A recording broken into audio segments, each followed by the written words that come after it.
What is up? What is up? And welcome back to another episode of Blood and Beer, the show where we talk blood sport and occasionally drink some beer, but not as much lately. We're focusing more on the blood sport around here. And the UFC is heading back to the Apex after a nice summer where we haven't been there for quite a few months. We're going back, and we've got a card fitting of the Apex, to say the least. This is Blood and Beer Live. We're doing a main card breakdown, fight announcements, best bets, and other news from around the combat sports world, UFC related and whatnot. So, Cody's not here tonight. He's been working a lot of overtime, so he's gonna come back when he's got time on the schedule to really commit to it, and that's all right. We miss him.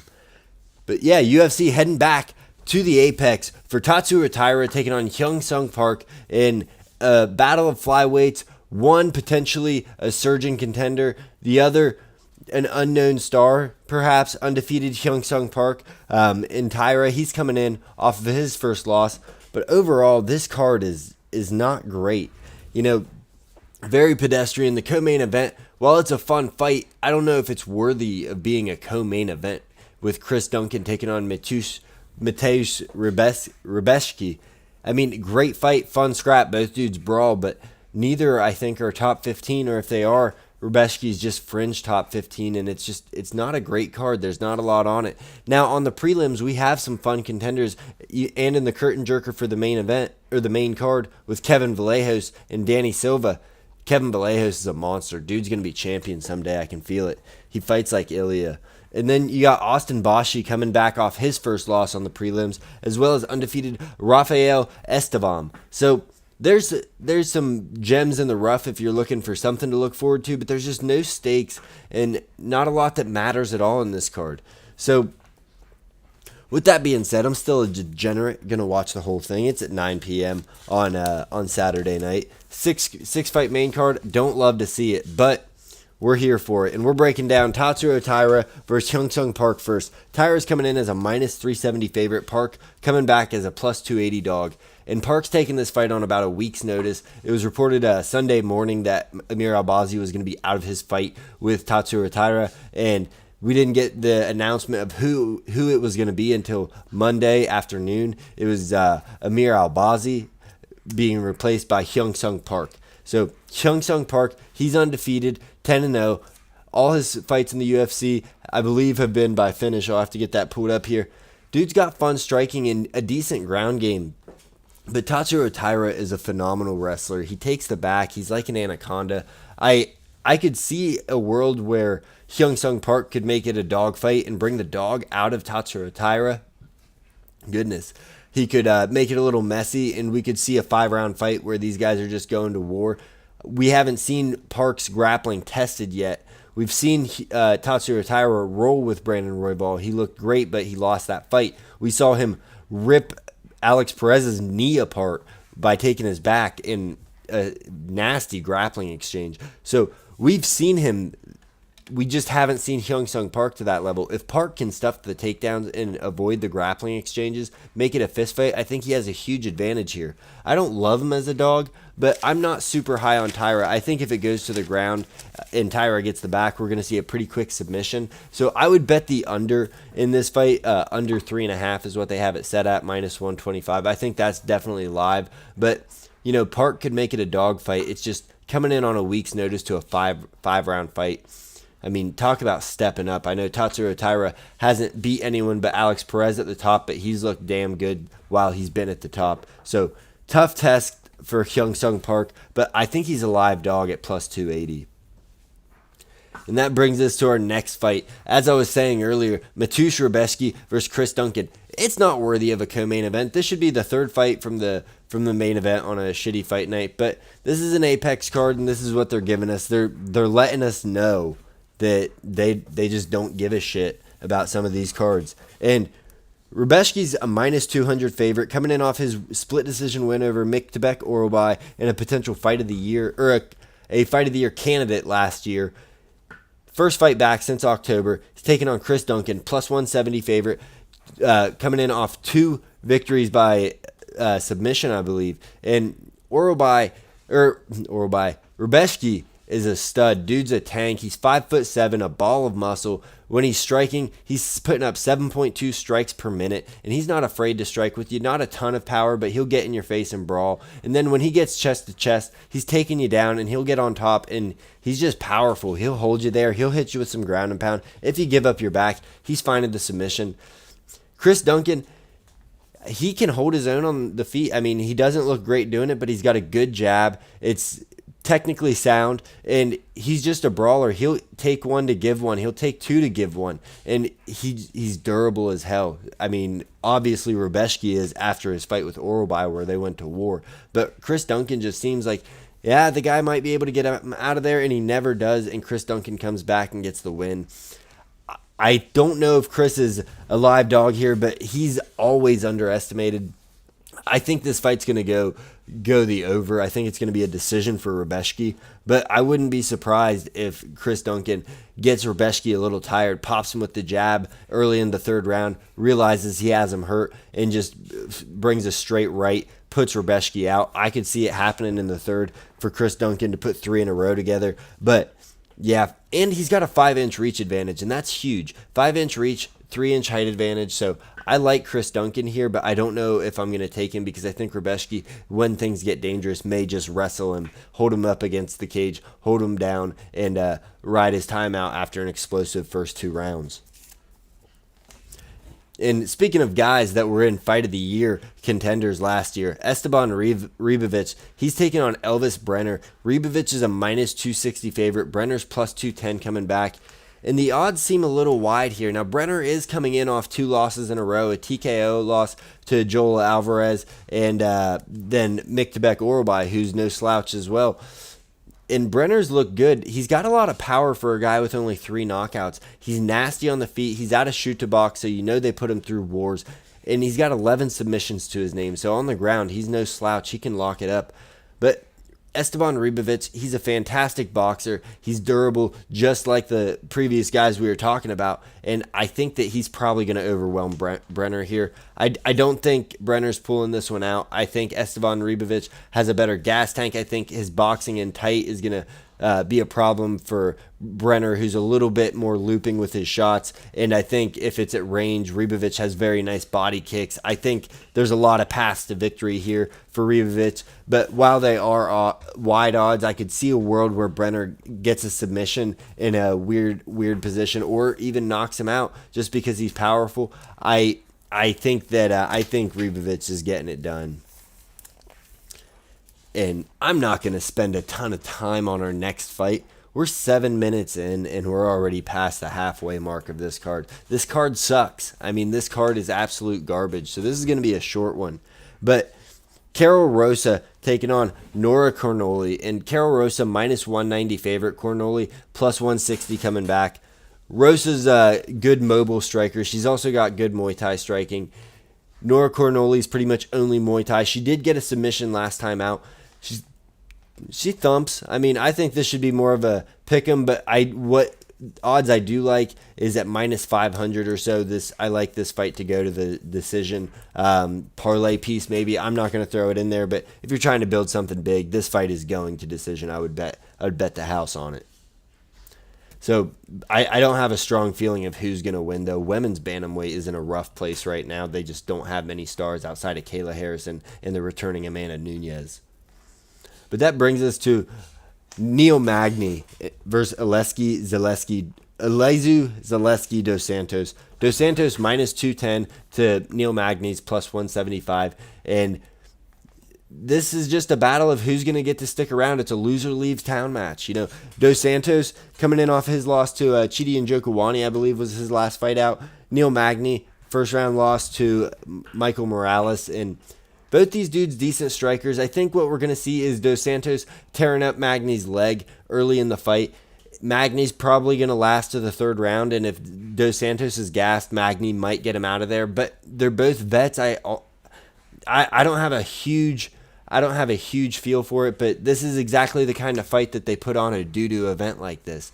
This is two vets. It's a loser leave town match. They're both on a bit of a rough patch in their last 5, and Neil Magny's a vet. He's got he's going to have the advantage in the clinch. He's got real good Muay Thai striking. But on the outside, Dos Santos still can kind of crack. He's got really good low kicks. And Neil Magny, throughout his career, has been susceptible to low kicks. But it seems like in every fight where he gets his leg chewed up, it hasn't mattered a whole lot, because even when that happens, he ends up finding a way to get the victory. But yeah, I don't have a whole lot for you on this card. This card's trash.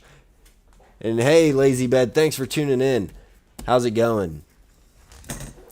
But what I do have a lot for is this next fight. The curtain jerker for the main card, Danny Silva versus Kevin Vallejos. Danny Silva's 10-1, plus 325 dog, though, versus Kevin Vallejos, minus 450. I think he's 15-1, and Kevin Vallejos is an absolute killer. Dude's only loss is to Jean Silva. He's small for 145, but he packs a punch. He's a ball of muscle, and 11 TKOs, 2 submissions. The guy's a finisher.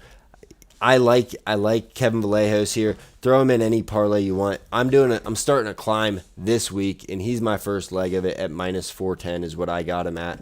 So $10 isn't going to put a lot back in our pockets, but it's going to put something back. And I think he's live to do it any which way you want. And yeah, Kevin Vallejos, guy to watch on this card. Definitely tune in at 9 to be watching him, but this card is just absolute doo-doo. Couple of sneaky bangers, absolutely lazy. You know, you got Tresean Gore versus Adolfo Vieira. Well, I think that fight's going to be kind of shitty, and if it goes to the ground, Adolfo Vieira should tap him out pretty quick, but Tresean Gore's pretty powerful. He's got that weird submission that he pulls off where it's a guillotine and he just cranks up like he's trying to actually guillotine your head off. And then you got Austin Balshi. I mentioned him earlier. He's returning, looking to bounce back from his first loss. And who else is on this card on the prelims? It's not a good card. It's perfect for the Apex. It's perfect for the UFC to hear from the fans that we're sick of these dog shit cards. You know, you give us kind of shit cards in front of a live crowd and something can turn out to be somewhat decent. But you give us a card like this, no casual is going to tune into this card. There is not a bit of name recognition. There's nothing on this card for me. But I do have bets for you. I got 10 units I'll spread across this card. I'm not feeling super confident, but in the first fight of the night, the curtain jerker, I got Caitlin Souza. She's plus 185. Put a unit on her and gets 2.85 units back. Rick Allen asks, you think Pico is going to sleep Leron Murphy, homie? I don't. In a 3-round fight, I like Leron Murphy's odds of being able to run and avoid exchanges, and I've never been super high on Pico. He's looked good against the guys he's fought, but he has not fought the top competition, and he's had moments where he's looked less than elite. So while he's a super high prospect, he's in phenomenal shape. I don't think he's beaten Leron Murphy. If Leron comes out as a big dog, I like him there.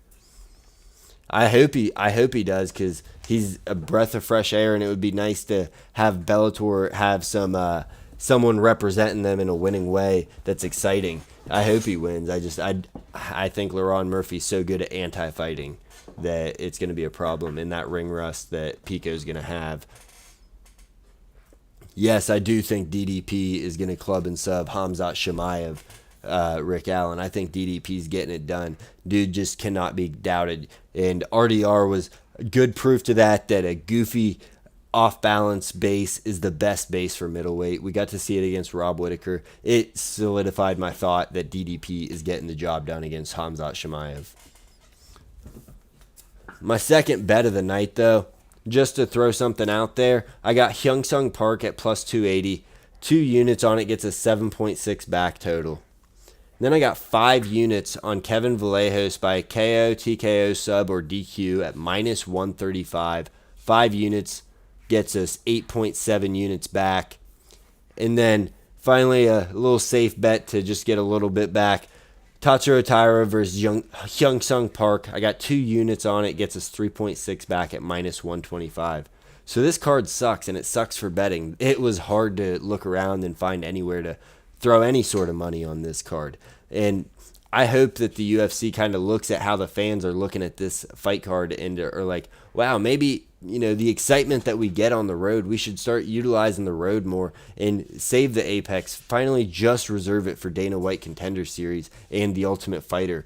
It's not a card that it's not a place for fight nights. It's not a place for anything. It's get rid of the Apex. I'm sick of it.